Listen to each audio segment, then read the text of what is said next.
Hello and welcome to our podcast, Walking with Jesus. I'm Teri Angel and I have with me Lily Ortega. Good morning, Lily. Good morning, Teri. We're going to take a moment to share this broadcast out, and we ask that you do the same. And then we're going to have a wonderful discussion this morning. I already know it's going to be wonderful because it was a challenge getting on. so there has to be a payback, right? So we are going to just see it real and see it happening right now. And so I'm looking for you, Lily, to share it with you. I found it. Oh, you found it already. Okay, great. Let me see. Yes, it's in Angel's speaker. So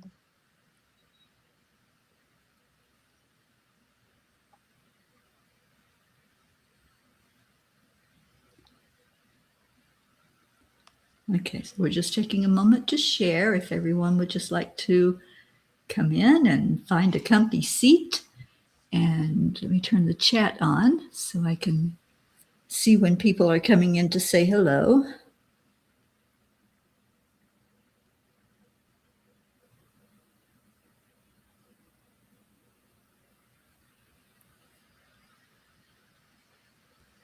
Okay. It is shared. I've already called in the angels, and we have some interesting questions that have come up over the last few weeks that we've been doing this. So I think we're going to delve into some of those today. And you're welcome to come in and put any of your questions and comments in the message comment section.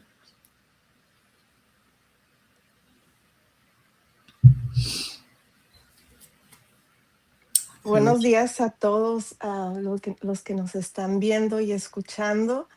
Estamos en el podcast llamado Caminando con Jesús. Estamos tomando el tiempo para compartir este programa.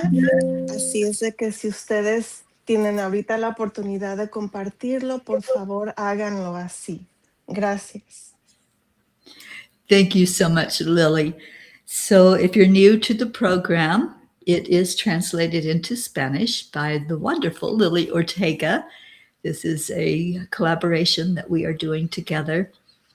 And I'm hoping that our Grace Isis will also join us because she has such wonderful insight and some beautiful comments that she makes as well. And so welcome in those who are finding it. I see we do have people coming in. Thank you for being here.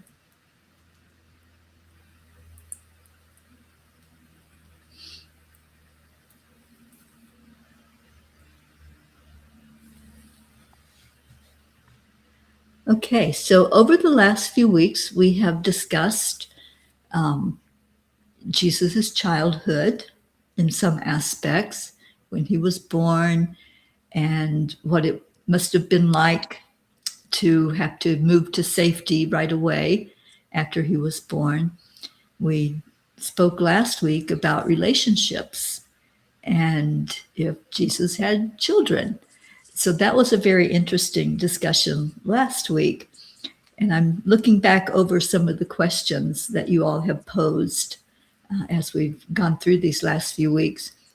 And I think today we're going to talk about some of those, starting with what his childhood was like. We talked about as a baby and having to be taken to safety.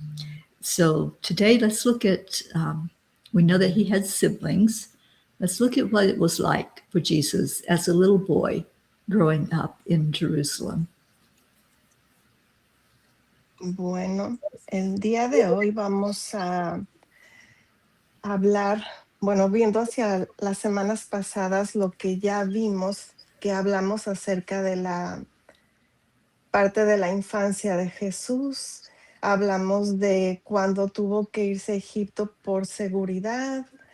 Hablamos también, hemos hablado de relaciones de pareja, de relaciones con su familia, con sus hermanos.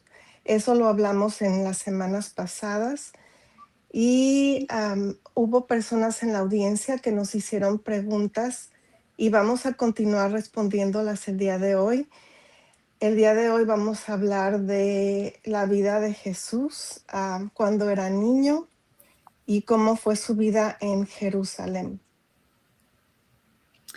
Thank you, Lily. I'd like to share one story that happened after last week's broadcast. I am going to some treatment, and I was there on Saturday after the broadcast, and I was speaking with the owner, and there was another person sitting there doing one of the machines. And so the discussion was about the broadcast and what we had talked about as far as Jesus having relationships or a romantic relationship. Well, she asked the man that was sitting there what his thoughts were. And he was a very nice man. He turned around and he looked at us and he goes, I am Jewish. And Jesus was Jewish. And in our tradition, when you are a young man, you have a romantic interest. That's just the tradition. That's what keeps the Jewish population going, is procreation. So he was in total agreement that at that time he was sure that Jesus would have had some relationship in his life. So I just wanted to share that from a Jewish aspect, someone who knows the traditions and knows what it's like to grow up in that environment. Ahora Teri nos platica que algo que le sucedió a ella la semana pasada, después de haber terminado este podcast, fue a un lugar a darse un tratamiento y estaba hablando con el dueño del lugar y estaban hablando acerca de este podcast, Caminando con Jesús. En ese lugar también había otra persona y era una persona que era judía, Jewish, era judía, y le preguntaron qué pensaba él de que Jesús, si es que Jesús tuvo vida romántica, si tuvo alguna pareja.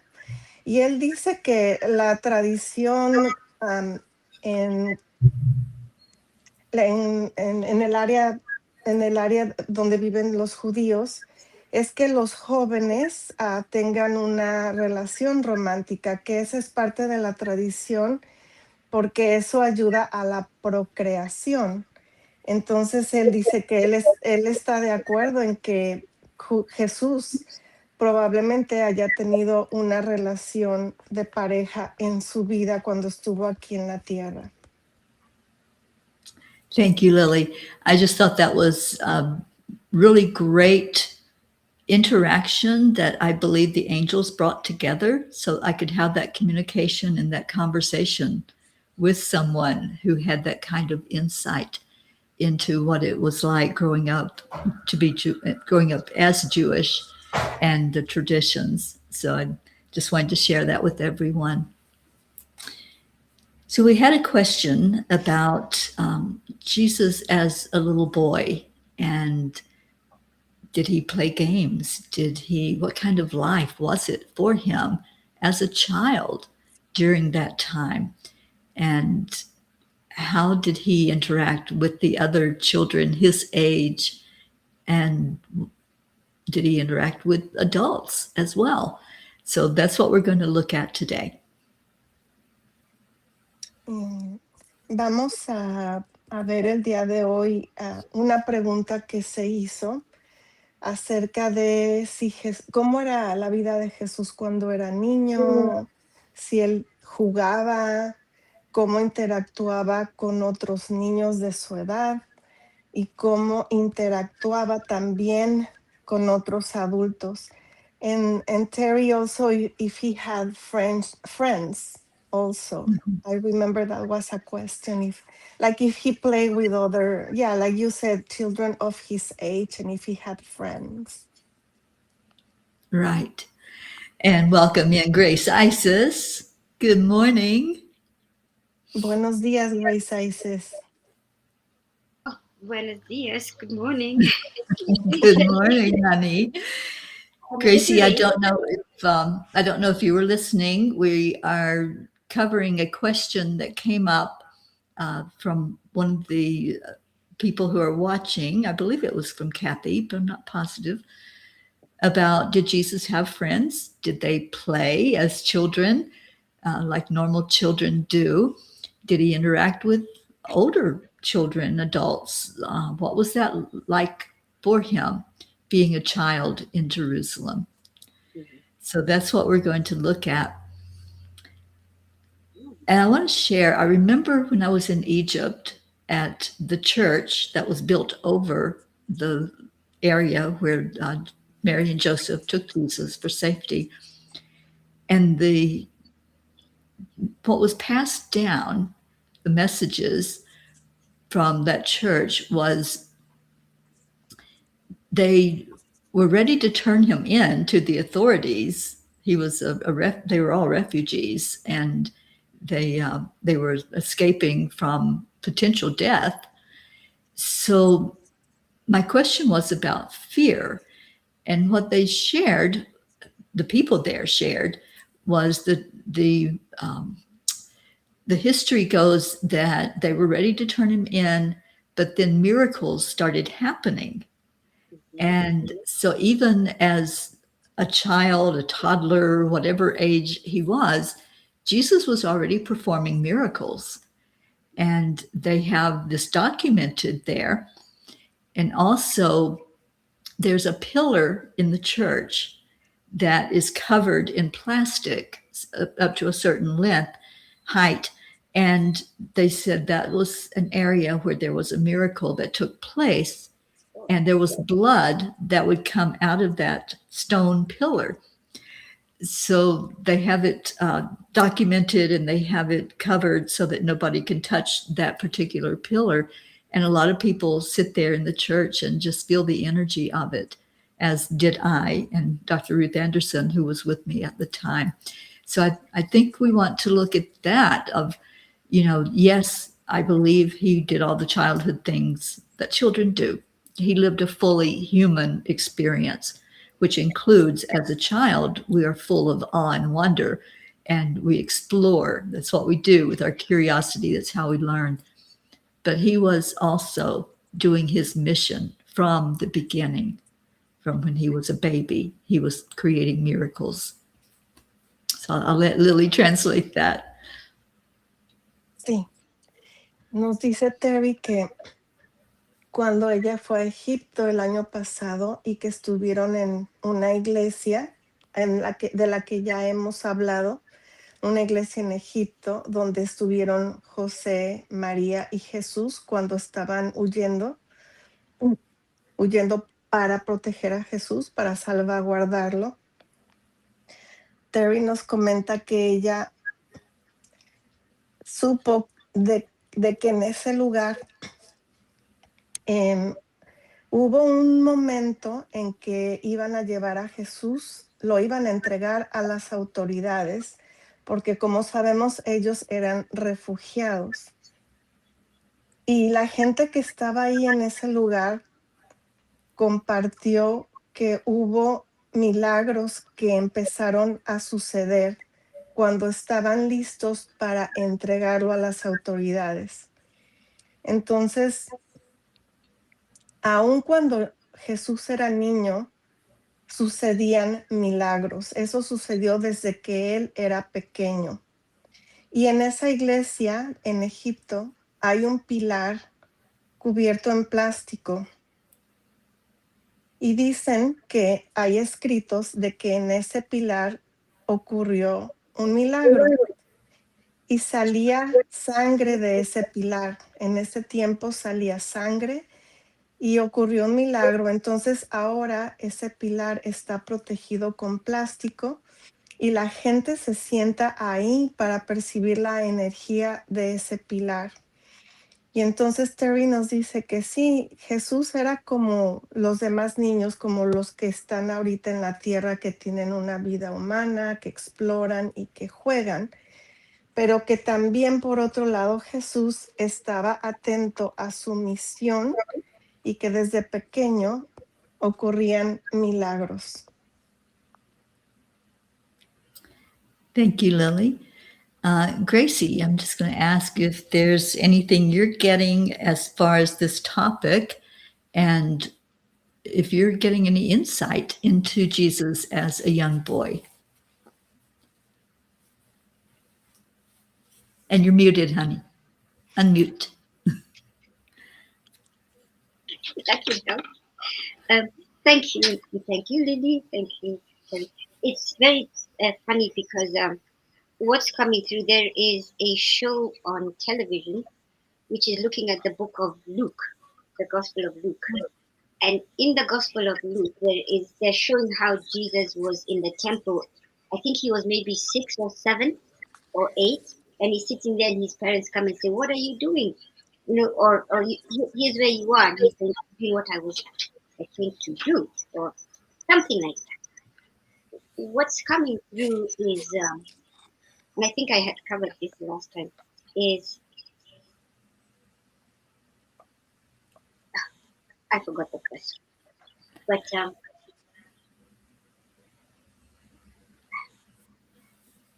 I'll say some things are coming through clear. Jesus as a young boy, and like, did he play? Did he, like, we know that he was outspoken, right? he was not going to be kept quiet. But what that looked like to be a young child in that day and time. That's right. Realizing there was no television, radio, no social media. What did he do as a child growing up? And I have to say, I grew up without any of that. I grew up without internet. I grew up without TV for many years. I had it as a teenager, but not when I was a little child. And we didn't even have phones until later on in my teenage years. So I remember what my childhood was like, and having to make up things just to keep ourselves entertained, right? So that we didn't get just so bored with playing in the dirt. And it was dirt, it was desert there. So I can just imagine him knowing what he knows and knowing the big picture of what it would be like for kids later on, and how did he interact with those other children and with adults. Sí, nos está diciendo Teri que ella recuerda que en su infancia, bueno, no teníamos internet en esos tiempos, no teníamos teléfono como ahora. Entonces, como niños, jugábamos, interactuábamos con otros niños, con la naturaleza, y de esa manera desarrollábamos mucho nuestra creatividad. Explorábamos, teníamos mucha curiosidad de hacer cosas y las explorábamos, porque no estábamos distraídos con un teléfono como lo hacemos ahora. Entonces, Jesús tuvo esa oportunidad de estar mucho en la naturaleza y de jugar con otros niños, de explorar y de crear cosas.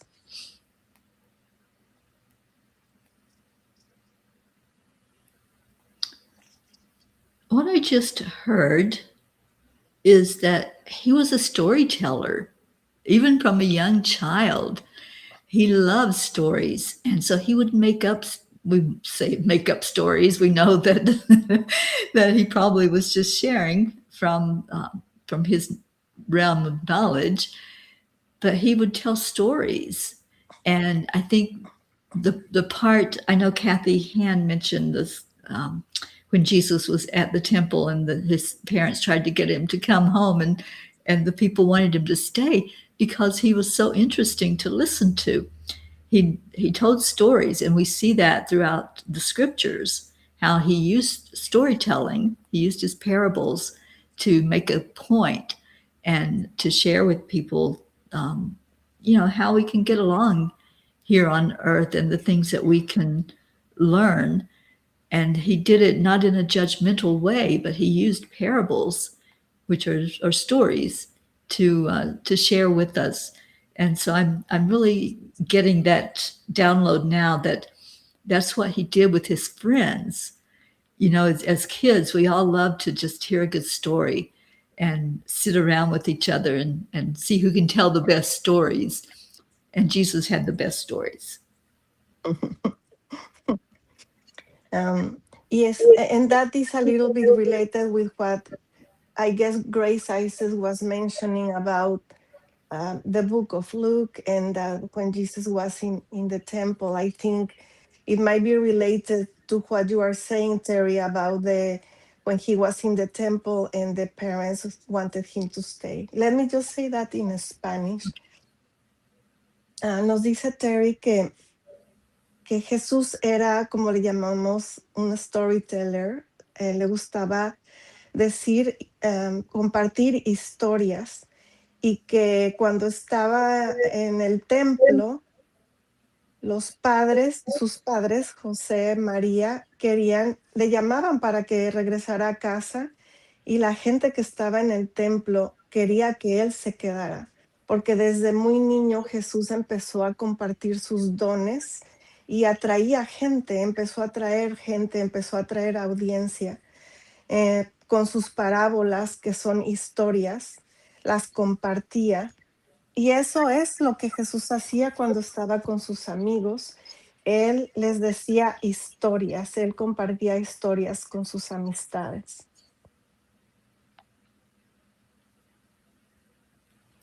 Thank you, Lily. Gracie, any insight? I'm back in the light. So Yes. Jesus, well, what is coming through is that in those times, as you also go into the countryside to see your grandparents, life was about telling stories, about gathering, talking, sharing, and in that time, there was the whole energy um, of that he was making up what he was saying. It's only when he once in a while he would say something that in the community and that somebody experienced, and then they'd come back the next time that he was there, and they would say, "You know what you said the other time? It happened," and that's he says that is how he was able to come out and and uh, and pass on the messages that he was getting. And he says, remember, as children, imagination is and creativity is limitless. See, and there's this opportunity to go in those times that when he went to the church, everybody he loved the way children interpret life because it was very pure, and that's how he was able to be there and tell the story because that's how they did it, as you said, Terry. In those days, it was about storytelling, and that's how we've lost that connection. That's how the connection from divine used to come through. And Jesus showed that example that even children, he says, he was the purest. At that time, he was the purest. He did not know of all the concerns that his parents had. So he says he came out without a filter. Whew, everything. So yeah, Terry, that's what he. Yeah. Mm-hmm. Thank you, Gracie. Gracie nos está diciendo que lo que ella ahorita está recibiendo, percibiendo, es que sí, que en esos tiempos, cuando Jesús era un niño, se reunían, compartían historias, y que pudiera haber gente que pensaba que él estaba como inventando la historia, ¿no? Que no estaba en realidad sucediendo. Y no fue hasta que la gente empezó a vivir esas experiencias que se dieron cuenta que sí sucedían Y así es como se empezó a difundir lo que Jesús estaba haciendo. Nos dice Gracie que Jesús tenía, como todos los niños, mucha imaginación. Su imaginación era ilimitada, era infinita, como todos los niños que están aquí en la tierra. Entonces, a los niños y a los adultos les encantaba cómo es que Jesús compartía sus historias, porque las compartía de una manera muy pura, muy inocente, sin límite, ¿no? Y muy viniendo de su esencia pura de niño. Entonces, así es como le llamamos la divinidad, es como iba por medio de él, iba la divinidad a través de Jesús, con esa esencia tan pura. Y en realidad es como que no tenía filtro, así como sucede con todos los niños que no tienen filtro para hablar y para expresar lo que ellos quieren decir. No se ponen a pensar lo que van a pensar las demás personas, o que si está bien dicho o mal dicho. No había filtro. Entonces él compartía lo que venía de la divinidad, lo que le venía a la mente por medio de esa luz, esa energía divina. Thank you, Lily, and thank you so much, Gracie. I love the insights that you get and how that comes just straight from source. You can just tell that everything you're saying is being channeled, and I appreciate that. So I'm just seeing him. They're showing me the vision of him just with these other children, and just wanting them to understand, trying to get his message through to them. Because I know there's one part in the scriptures where it says to become like little children.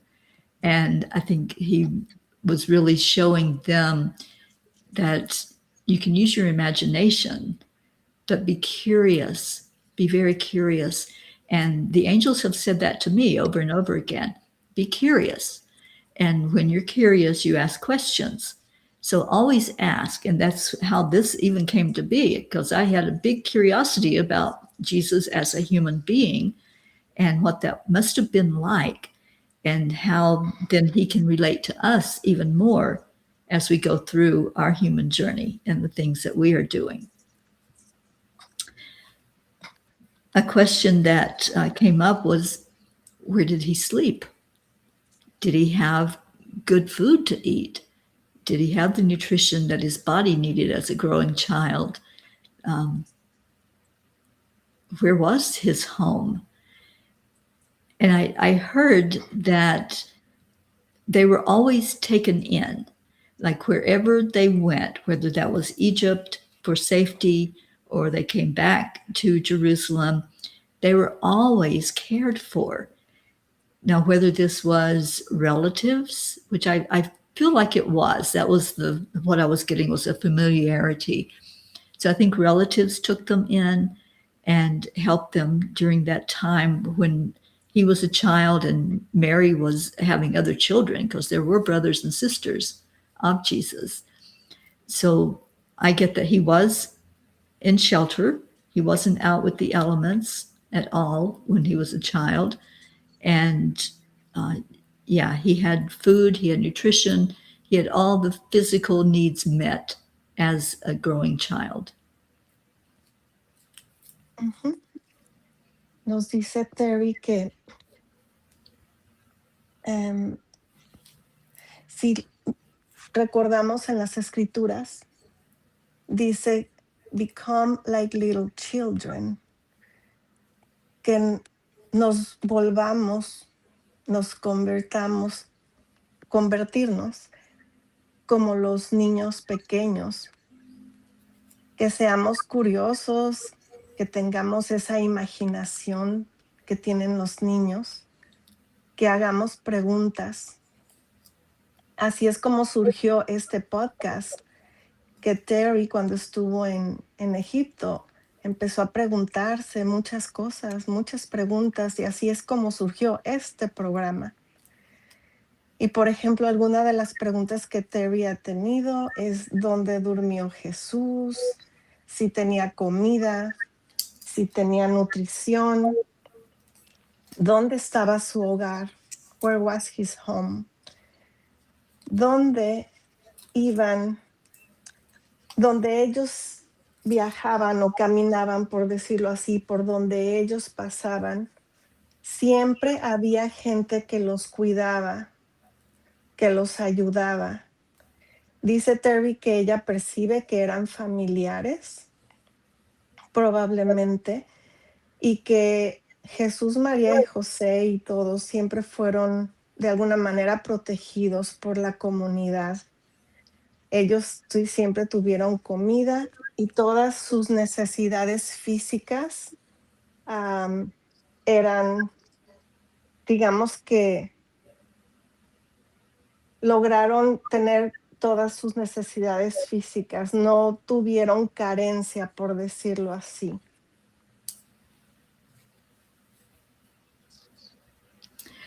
So, for anyone that might think, how can a child have that much insight? How can they share stories? I mean, we're talking about Jesus, but again, he had this human experience.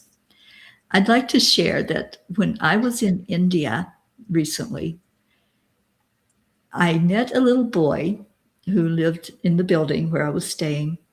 He was 10 years old. And this 10-year-old child could talk on such a deep level spiritually. He had a million questions about Jesus and about Christianity and how we worship and the things that we believe.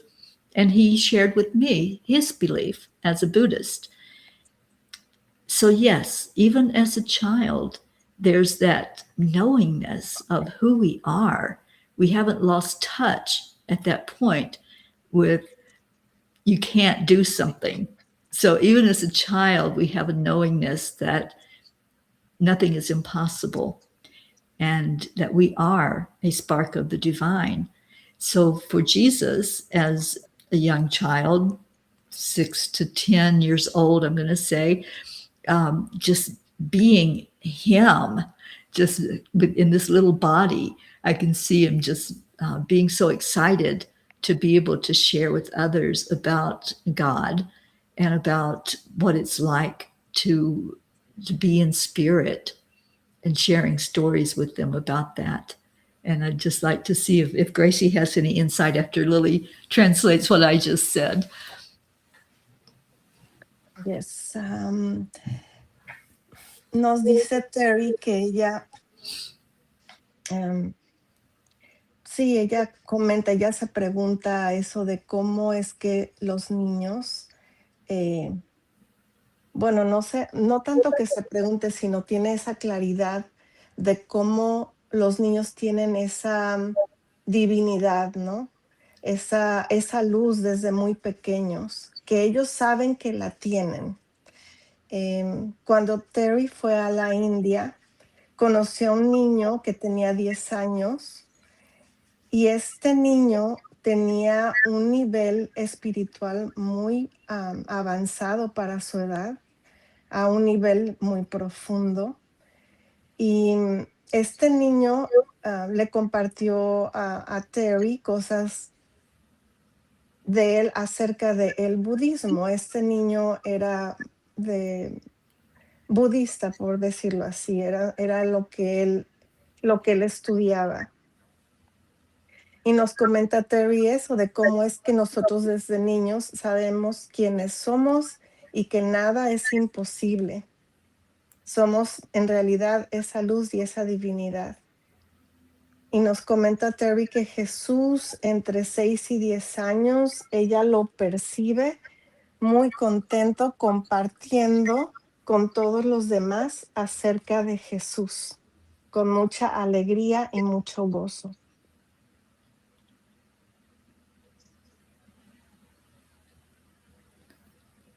Gracie. I had a lot of things that came to me. So I'll just go back on, I took some notes. the message that came through is that there is no permanent home, right? There is no place that is home. It is shelter. So with that, in their times, you could travel to a different place and you'd still get shelter. However, they traveled to places where, Teri, as you said, there was familiarity, there was a, a knowing of somebody there. He says, for example, they went to see his Aunt Sarah. Remember when she was pregnant? I think it was Mary who went to see her when she was pregnant. Sarah is the one who had John the Baptist, right? So he had cousins, and that's how they had the places in the that they went to where they could find shelter and they could get food, right? And so we lose that on community now that we are involved in this on our journey. And then he says about oh, he mentioned Summer Hunter with the nun. He said Summer Hunter explains it really well. He says the spirit is on an adventure. It's like the spirit is a tourist on his journey. So you're going to be, you may stay somewhere for 2 years and then you leave. Okay, maybe certain circumstances, but it's time. And then he says he, it was amazing about the child in India, the little boy in India, and that he's saying that's the purest of all. As that it keeps coming up, the purest of the purest. And he says, what's coming through is the children and animals, baby animals, they're an example of knowing. We just say you're young, even a baby animal. As they're growing up, they're able to be taught, even sometimes very um, uh, very headstrong and may have to repeat something because we're family and parents we're instilling some of the ways to go on the journey. So um, he says he was excited, as you said, Teri, he was excited to share what was coming through with the children. However, with the children, there was an understanding. It was a time, as you said, it was a place where they all had come from newness. They were all newness. They had one thing in common. We don't know about what's in the world. So, yes, and they would come together and they would explore. It would become their arenas. They were all the teachers, but he could command more because he was the purest. It didn't mean that the other children didn't. And that's what he said. Or that's what came through, sorry. Gracias, Gracie. Nos dice Gracie que efectivamente cuando Jesús, María y José iban caminando de lugar en lugar, iban a diferentes lugares, que siempre fueron acogidos, siempre hubo personas que los acogieron y les dieron un lugar donde dormir y donde comer para que ellos pudieran continuar su jornada. Nos dice Gracie que sí, que los niños y los animales son ejemplo de que nosotros sabemos quiénes somos, an example of knowing. Y que efectivamente Jesús estaba muy, muy contento de compartir sus historias con otros. Y que entre los niños siempre había una especie de entendimiento entre ellos, como algo que no se necesitaba a veces, yo creo que comunicar con palabras, como que había algo que compartían en común, que era un entendimiento mutuo. Y que efectivamente les encantaba reunirse para explorar y para compartir y para, por decirlo así, poner en efecto toda la curiosidad e imaginación que ellos tenían todos juntos. Terry, I have a question here. Since we have been talking about relationships, we talked about the relationship with his siblings. Last week we talked about relationship with a partner. So I am wondering about relationships. Almost all of us have experienced relationships that trigger something deep inside us. Maybe like, as we call it, mirrors, like showing where we are, where we can be healed, possibly, where we are hurting, where we are growing. So, are relationships meant to be opportunities for transformation, or only for example, or only for companionship? Do people we love help reveal like a part of us that still needs to heal? Or is only for romance, or only for social interaction, or for duty? So if basically there is something deeper that we are coming this to planet Earth to learn about relationships. Okay. Do you want to say that in Spanish before I answer, Lily? Yes, sure. Le estoy preguntando a Terry que si las relaciones son una especie de espejo, que si muchos de nosotros venimos a esta tierra y tenemos vivimos como relaciones que nos sacuden de alguna manera, a veces de una manera muy profunda. Entonces, que si las relaciones deben de ser de alguna manera, por decirlo así, oportunidades para transformarnos, o si solo están aquí como para esas relaciones, como para ser compañeros, que si son relaciones para, de alguna manera, como obligadas, o para interactuar socialmente, o nada más relaciones románticas, que si estas relaciones en realidad están aquí para ayudarnos a sanar, para ayudarnos a ver cuáles son nuestras heridas, y que si están aquí para ayudarnos a crecer y a transformarnos. Thank you, Lily. And what a wonderful question. I love this. I know last week we did talk about Jesus' relationship with another human being, his partner. And many have posited that that's possibly Mary Magdalene. And that's what the history books have shown, is that intimate relationship with the two of them. So in asking this question, I'm hearing that we are created through love, God's love for us. And so that's what our go-to is. That's our innate state of being, is love. So when we reach out to each other, there are different types of love that fall under that umbrella of love that we were created by, or created through. Some of that love is just the friendship type of love, just I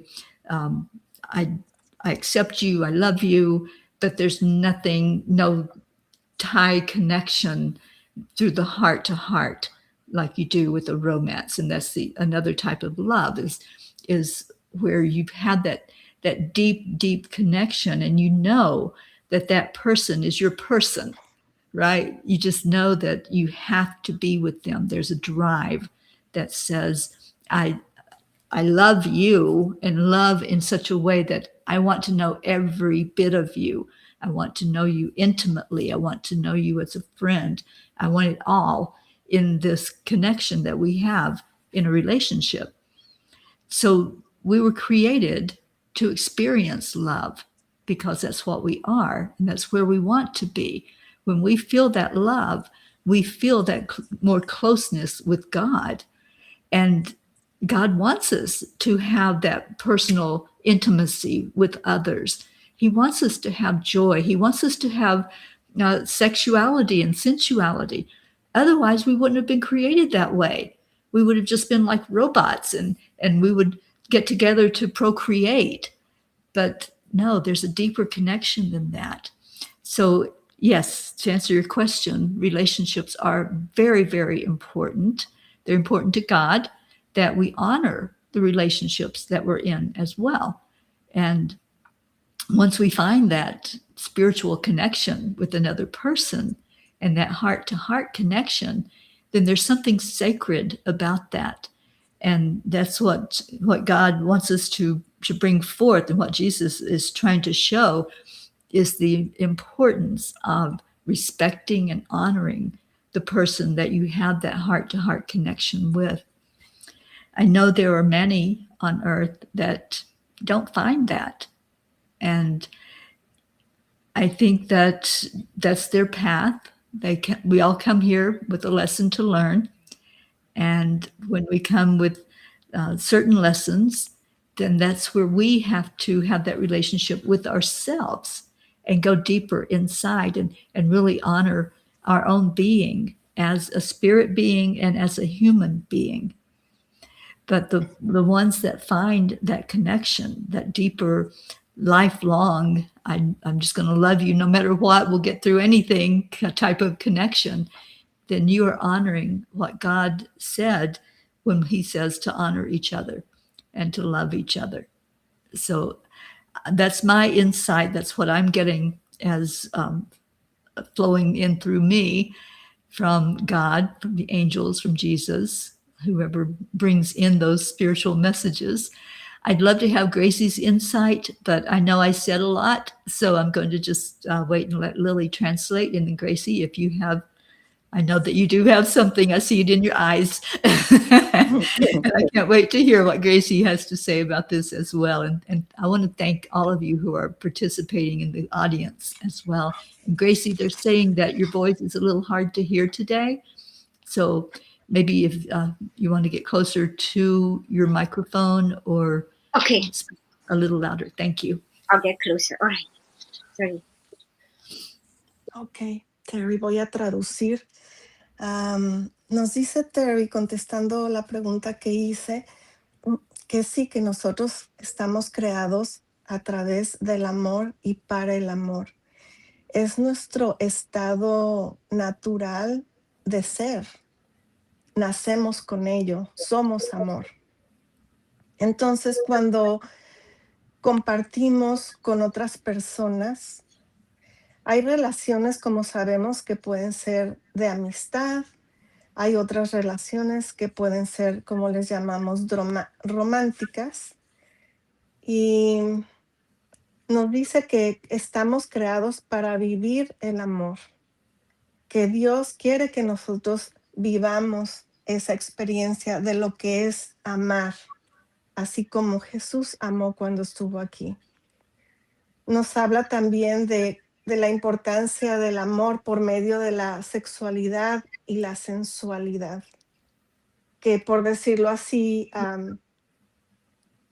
es como, a veces se puede ver como un tabú, como algo de lo que no se debe de hablar, pero que eso también es una manera de amor, de amar. Y nos dice Terry que es importante honrar las relaciones, respetar las relaciones en las que estamos. Una vez que encontremos esa conexión espiritual con otras personas, con otro ser humano, se vuelve una relación, como se le puede llamar, sagrada.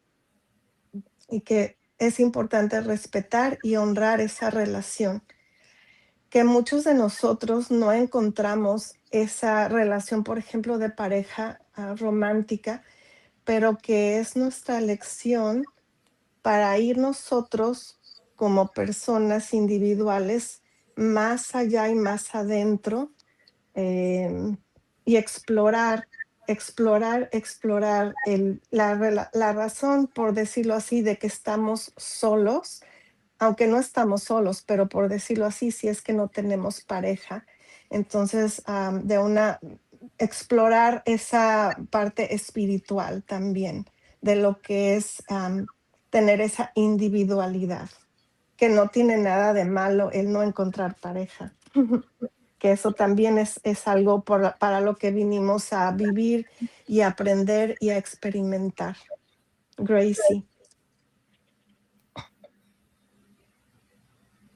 Thank you, Lily. And thank you, Terry.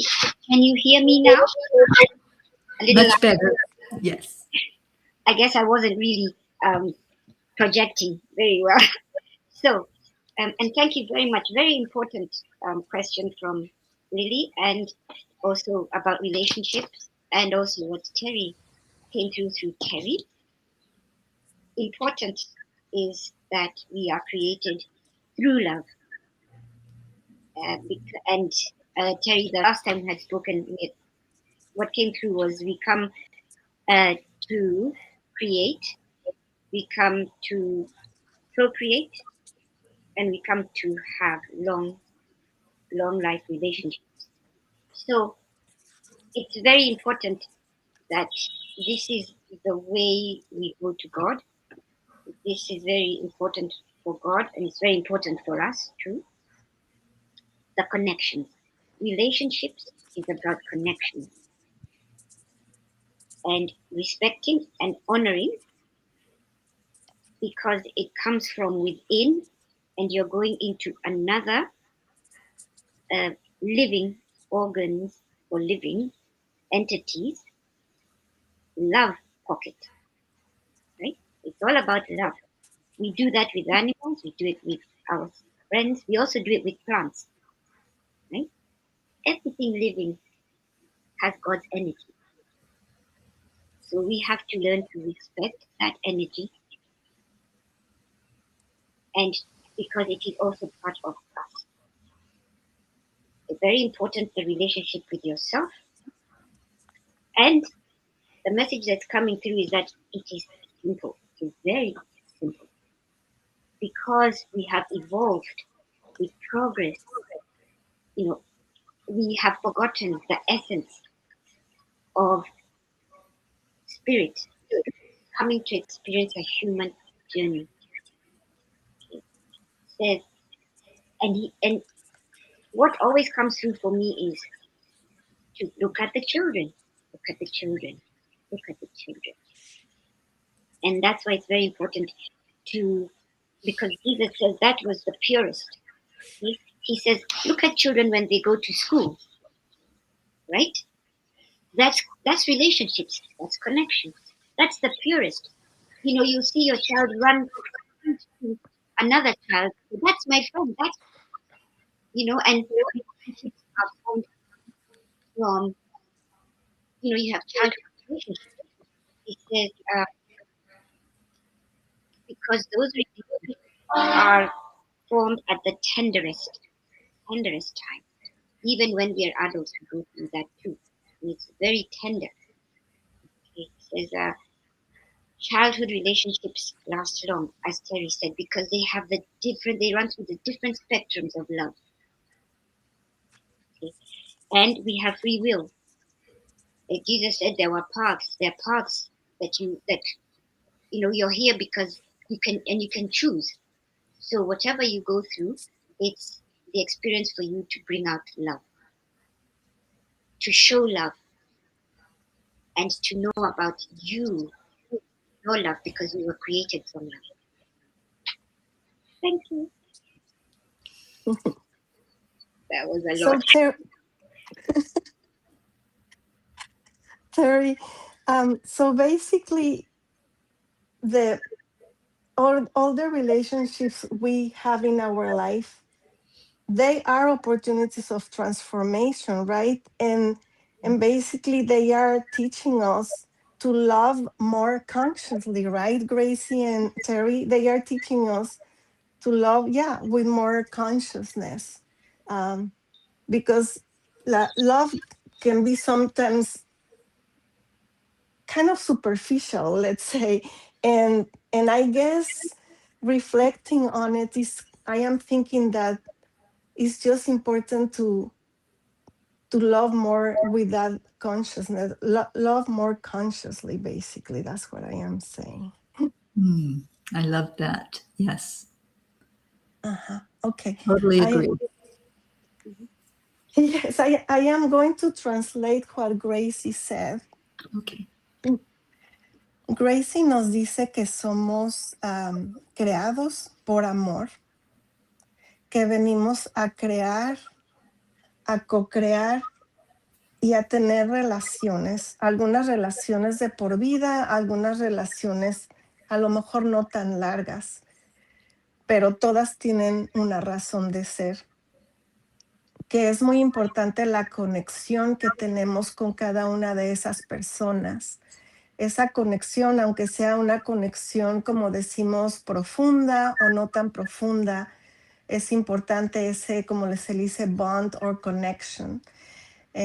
También es importante, como dijo Terry y Gracie, respetar y honrar esas relaciones.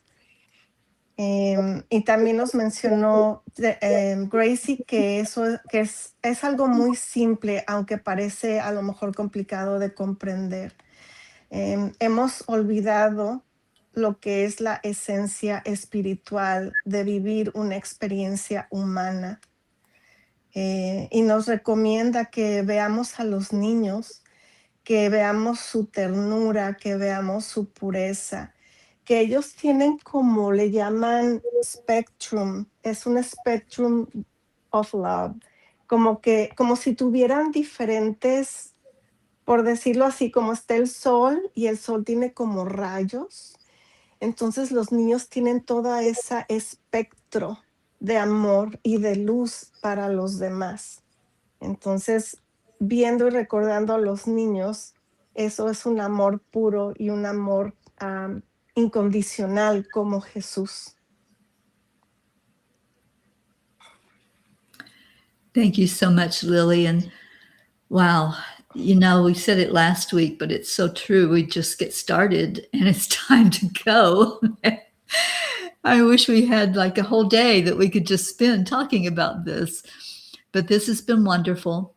Thank you, Lily, for your insight and for your translation. And thank you, Gracie, for listening to your heart and listening with your spiritual ears and contributing so much to this discussion. And thank you to everyone that tuned in today and listened to us and interacted with your questions and your comments and your beautiful praise for what is happening. And all glory, all praise goes to the angels. They're the ones that said, do this. And I always listen when they say, do this, because there's a reason for that. And I think if I'm curious about this, there must be others that are curious as well. And you're showing me that by coming in and participating and being here on the panel as well. So thank you and many, many blessings to you. I know Gracie has something else to say, and we are going to wrap this up very shortly. Thank you. Thank you, Terry. Thank you, Lily. Thank you, everyone. I have one quick note that came through. It says, remember those experiences as tools to help you find and accept the different expressions of love. Through different expressions of love. Okay? Through different relationships, they are important and valid. They are consciousness. Beautiful. Sí, nos dice Gracie que recordemos que somos conciencia, que somos consciousness, que venimos aquí a vivir por decirlo así, a usar las diferentes herramientas que nos ayuden a vivir esa divergencia, esa diversidad de relaciones a través del amor.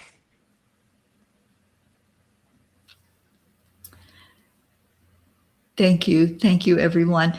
And even as we are doing this broadcast, I'm hearing that with the new technology that we have, these recordings can be translated into text, and that we're supposed to be putting these all together. So I don't know what it's going to look like when it's done, but I just received that download that I'm to gather those recordings, the translation, the transcription of them, and we'll put them together in some form. And Kathy is wondering if we'll be able to make this a part of the gathering when we get together this October in Virginia. And yes, I most definitely believe we will. So again, thank you. Thank you to everyone. So much gratitude to the angels. So much love and gratitude and praise to God. And my heart is just so full right now with Jesus's love. And I know that he's smiling at what we are doing. One of the things that came up for me as we were having this discussion today was about animals. And I want to hold that discussion for next Saturday. And if you have questions that you're curious about Jesus and his connection with animals, or any other connection that you want to ask about, just put it in the comments. You can also send me a private message and let me know what your question is.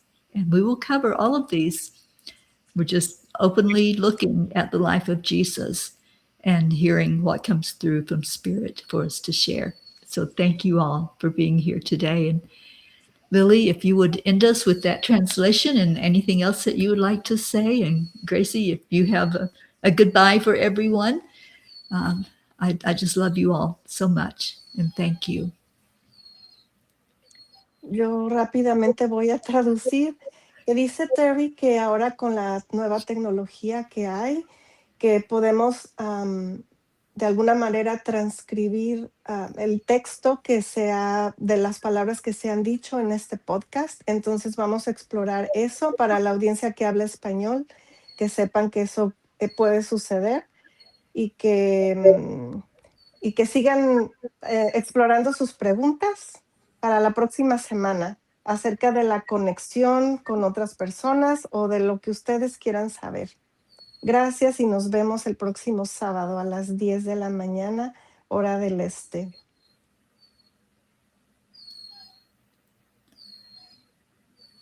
Thank you, ladies. Anything to close with? Travel in love, travel in consciousness. I am with you. Okay. Así sea. Well, as the angels have led me to say at the close of my broadcast, stay in your heart, stay blessed. That's where the connection is, right there in your heart. I love you. We'll see you next time. We will be here next Saturday with Walking with Jesus. Have a great day, everyone. Bye for now. Bye-bye.